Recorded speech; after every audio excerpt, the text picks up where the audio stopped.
Hello. My name is Carrie. Today I would like to focus on the Mandela Effect. It has become increasingly obvious to many more people that they are experiencing this now. The known and recorded Mandela effects can be sourced generally on the net. I'm not going to list them here, but if you research it yourself, you will find many people experience the same memory discrepancies. It can be brand logo differences, book, movie, or TV title differences. It can be different scenes in movies, or famous people suddenly being alive, which you only noticed because they announced their death. There are subtle differences in the timeline we are experiencing, as to the one we remember.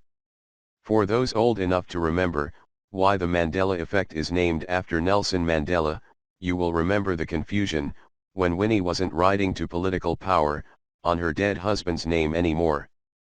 Nelson Mandela died in jail and became a martyr. Winnie Mandela was campaigning, carrying on his visions of freedom. This was back in the 80s, that Mandela died in jail. Then suddenly everything changed around 2012 to 13. Suddenly what I remembered, with Winnie taking over from her dead husband, had never happened, and Mandela was alive and well. Then I started hearing stories that didn't reflect kindly on Nelson Mandela, who he was, the opposite of what he appeared to be. At the same time, Sting like a bee Muhammad Ali died. When I heard this, 2012 to 13, I thought, isn't he already dead years ago? I have two memories now, well three actually, of Muhammad Ali dying, as he has just died this year, in this timeline. But for me, it's the third time I've heard it. Now also, around this time in 2012 to 13, I notice Hurricane Katrina didn't happen when I remembered it. It was a strange time for me, and I dismissed the anomalies, preferring to leave questioning my sanity till later. Another thing that also happened around this time, Mother Teresa had just been canonized as a saint. Saint Teresa became the first living saint. She then went on a world tour. It was a big thing in the papers and news, around this time in 2012 to 13. From my own memory, I think she died shortly after this. But again it was a glitch, because they were talking about Saint Teresa, and I did think she was already dead. Like Muhammad Ali, she had risen from the grave again. So, it was big news, the first living saint, Saint Teresa. It was probably around 2012 she was canonized, and probably around 2013 she died, again.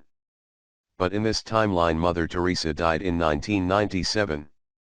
I wouldn't have known there was a discrepancy, but they just announced it's official, Mother Teresa has been made a saint, this year September 4, 2016.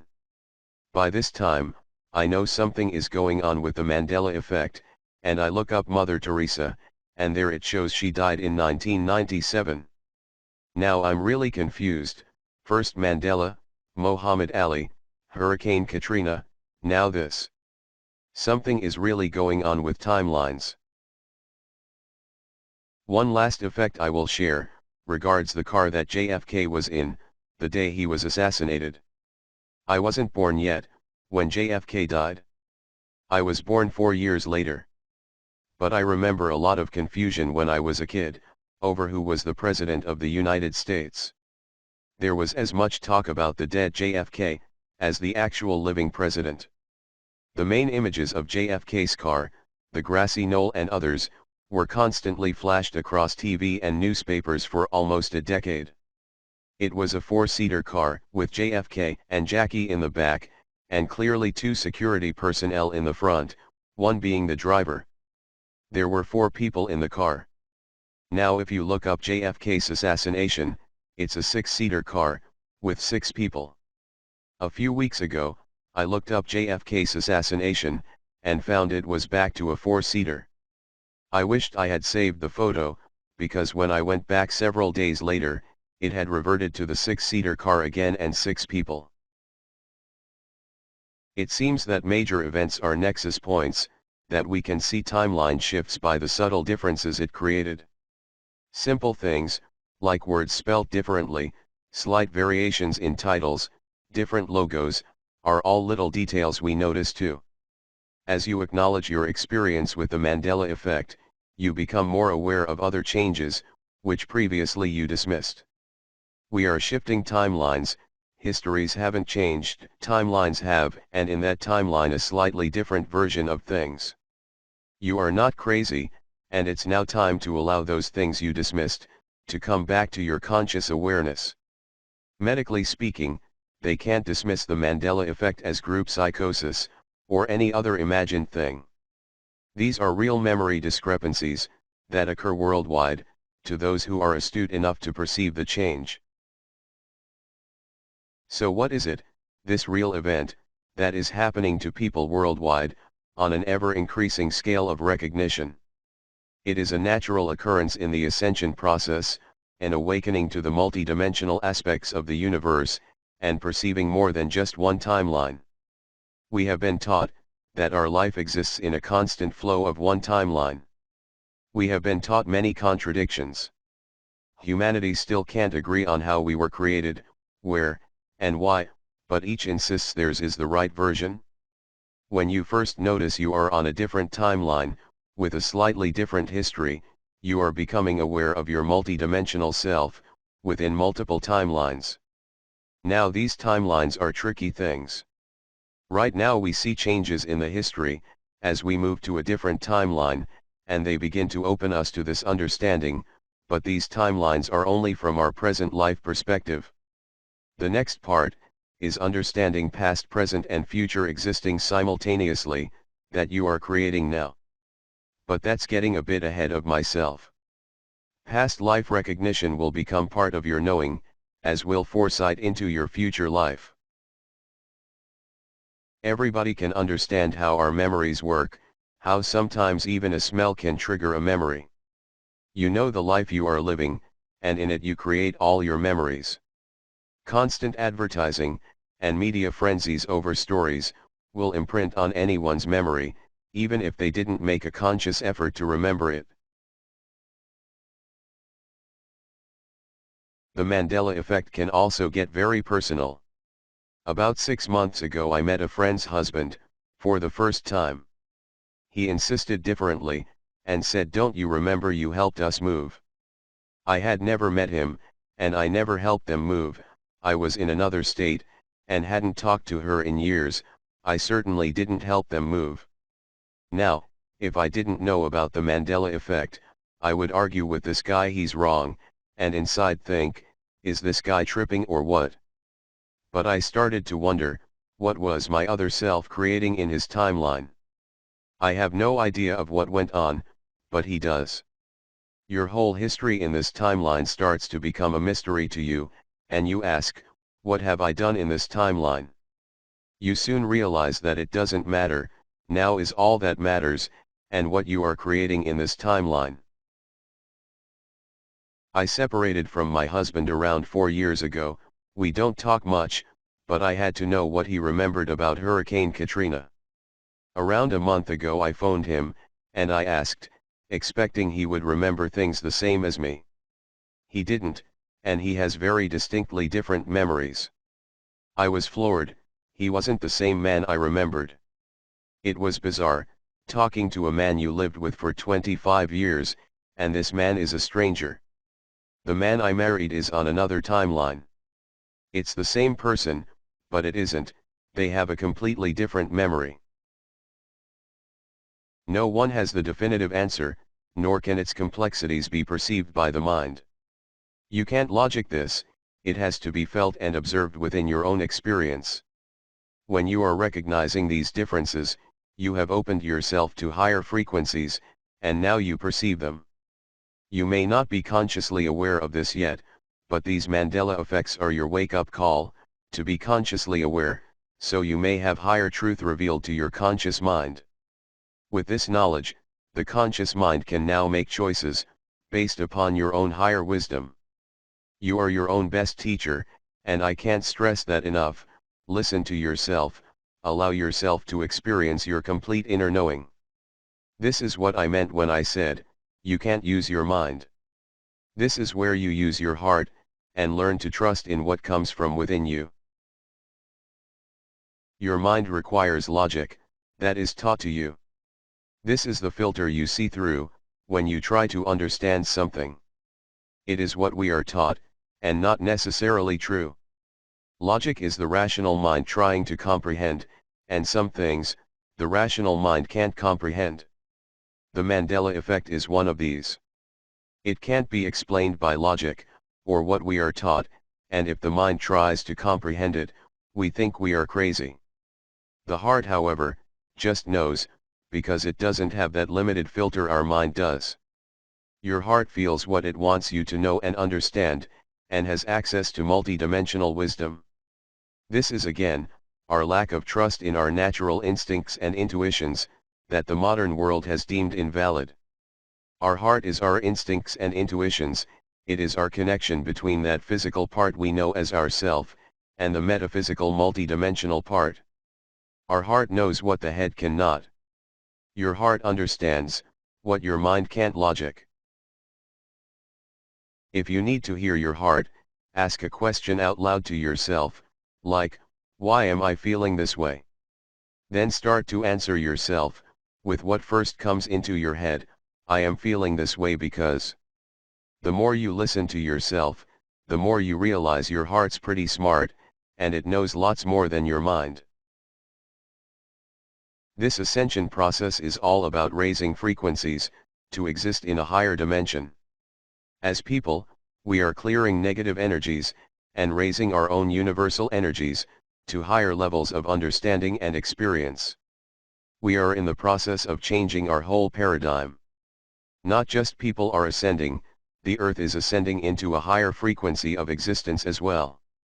The earth is also clearing negative energies, that are largely from us. All the negative activities that attached itself to the earth, are being shaken off, dissipated, and washed clean. In geological terms, the earth has been made trillions of tons lighter, by the mining of minerals, and then burning their mass off into weightlessness. Over time, and incrementally as we consume resources, the earth has literally become much less mass, and lighter. How does a lighter earth spin? Faster. The earth is creating a higher frequency, a much different Schumann resonance, which has risen considerably in the last 10 years. Before this, scientists said it was a fixed frequency. So even scientists are confirming, the earth is gradually increasing its resonant frequency. The earth is ascending in frequency and spin, this is undeniable. The Schumann resonance represents the average resonant frequency of the planet. It is primarily calculated by lightning activity. Lightning occurs every second, somewhere around the world. This constant high energy discharge, makes the earth ring like a bell. The measurement of 7.83 Hz, when it was first confirmed, was said to be the stable pulse of the planet. 20 years ago, just out of audible range of most people, the Schumann resonance was steady at 7.83 Hz. Today the average resonance is over 15 Hz, and within the audible range of most humans. I think everyone worldwide, can see increased storms and lightning. This year alone, so many people getting struck by lightning. But it's also animals, as with a herd of cattle sheltering under a tree, and a large number of wild deer, all believed to have been killed by lightning strikes. The Earth's increases in overall frequency, or Schumann resonance, means that at 15 Hz, most people should be able to hear it, it's within normal hearing range. You might notice this sound, like a hum with a high pitch, ringing in your ears. In the quiet of the night, this sound can become very loud, and noticeable. This is not a medical problem, this is the much louder Schumann resonance.